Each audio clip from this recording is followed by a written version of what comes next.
Assalamualaikum warahmatullahi wabarakatuh. Hai guys, welcome back to my YouTube channel Eva Mela Farisiana. Oh iya, bagi kalian yang baru nonton video aku dan baru gabung di YouTube channel aku, jangan lupa subscribe ya, makasih.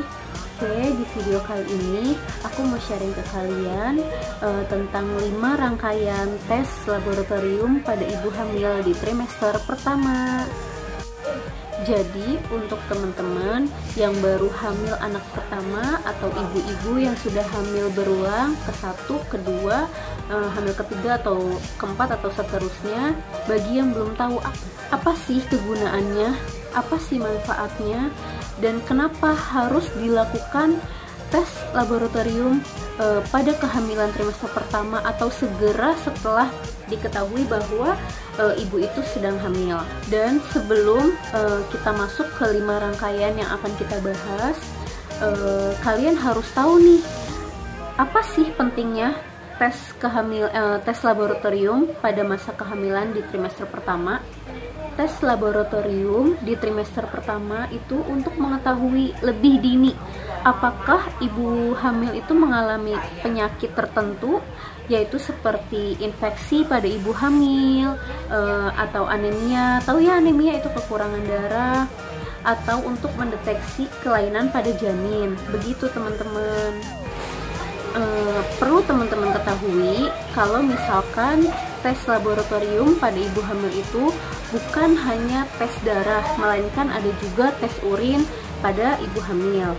Oke, tanpa berlama-lama lagi, kita masuk ya ke 4 rangkaian tes laboratorium pada ibu hamil di trimester pertama. Sebelum itu, aku bagi ya yang tadi aku bilang. Jadi yang pertama itu tes darah lengkap, dan yang kedua itu tes urin.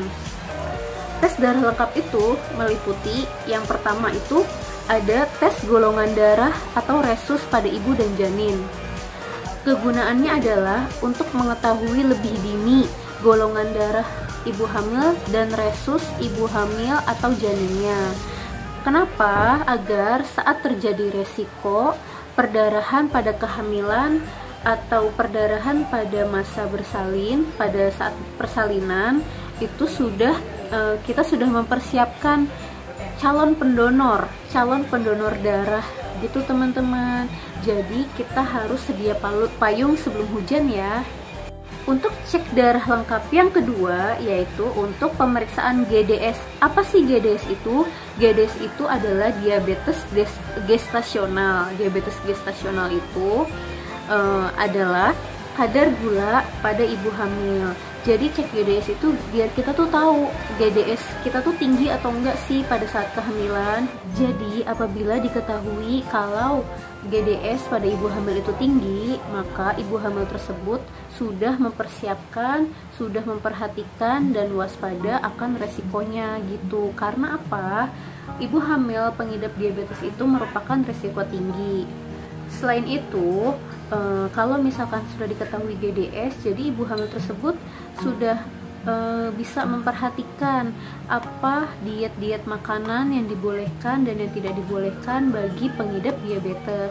Nah, untuk yang ketiga, cek darah lengkap yang ketiga itu adalah tes hemoglobin. Seperti yang kalian sudah ketahui ya, kalau misalkan ibu hamil itu kan dia wajib mengkonsumsi tablet penambah darah ya, yang diberikan di fasilitas kesehatan tempat teman-teman periksa atau tempat ibu hamil periksa. Nah, gunanya itu adalah untuk mencegah anemia pada ibu hamil. Kenapa?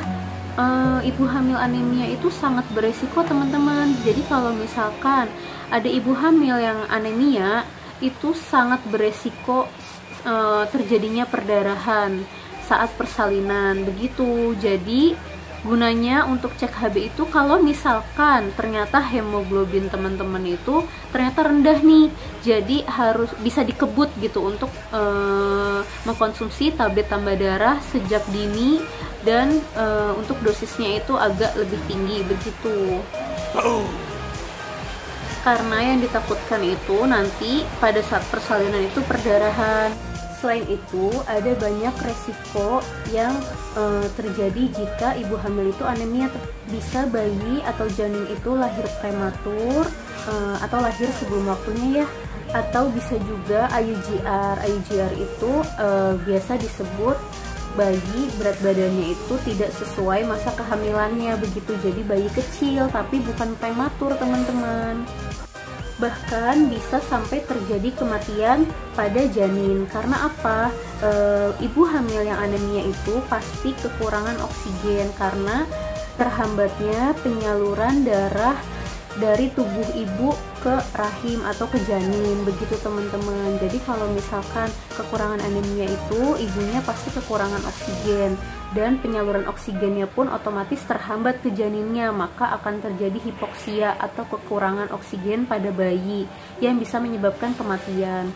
Bisa juga untuk ibu hamil yang anemia itu terjadi perdarahan pada kehamilan yang diakibatkan bisa karena solusio plasenta. Nah, solusio plasenta itu adalah apa sih itu? Solusio plasenta itu terlepasnya plasenta sebelum waktunya, sebelum melahirkan. Jadi tanda-tandanya itu keluar perdarahan dan sakit perut hebat. Perdarahannya itu bukan darah merah segar tapi yang hitam begitu. Untuk pemeriksaan darah lengkap yang keempat yaitu pemeriksaan infeksi pada kehamilan. Jadi ada 3 virus yang diperiksa pada saat kehamilan. Apa itu? Yang pertama itu adalah sifilis, yang kedua adalah hepatitis, dan yang ketiga adalah HIV. Apa sih pentingnya pemeriksaan 3 virus tersebut? Oh iya, perlu teman-teman ketahui ya, kalau misalkan sifilis dan HIV itu adalah termasuk IMS. Apa itu IMS? IMS itu adalah infeksi menular seksual. Jadi, pada saat pemeriksaan 3 virus tersebut pada ibu hamil, misalkan ada salah satu dari virus atau 3 virus tersebut itu ada dalam ibu hamil, maka kita akan melakukan penata laksanaan lebih lanjut. Untuk apa? Untuk mencegah penularan kepada si bayinya. Nah, biasanya penata laksanaan tersebut itu di fasilitas kesehatan, pemberian terapi untuk mengurangi resiko bayi tertular dari virus tersebut begitu. Dan setahu aku, khusus untuk HBsAg itu pemerintah menyediakan vaksin gratis bagi ibu hamil yang positif HBsAg. Karena vaksin HBsAg itu sangat mahal ya teman-teman, itu bisa sampai 3-5 juta kalau nggak salah. Begitu, jadi pemerintah memberikan gratis vaksin HBsAg. Tapi vaksin HBsAg itu langka ya teman-teman, dan itu harus diajukan dulu gitu untuk bisa dapetin vaksin tersebut. Terus setahu aku, untuk pengajuan vaksin HBsAg itu maksimal saat usia kehamilan 6 bulan. Jadi kalau misalkan usia kehamilan itu udah lebih dari 6 bulan, itu sudah tidak bisa untuk mengajukan vaksin, untuk mengajukan permintaan vaksin. Jadi harus berbayar di rumah sakit. Dan perlu diketahui, jika ibu hamil mempunyai 3 virus tersebut atau salah satu dari virus tersebut, itu harus lahir secara sesar di rumah sakit. Kenapa? Itu untuk mencegah terjadinya penularan virus, penularan seksual itu ya teman-teman ke bayinya begitu. Jadi untuk yang khusus yang HBsAg, segera setelah bayi lahir itu harus disuntikan vaksin HBsAg-nya. Sebenarnya sih sampai 24 jam, cuma lebih baik segera setelah bayi lahir.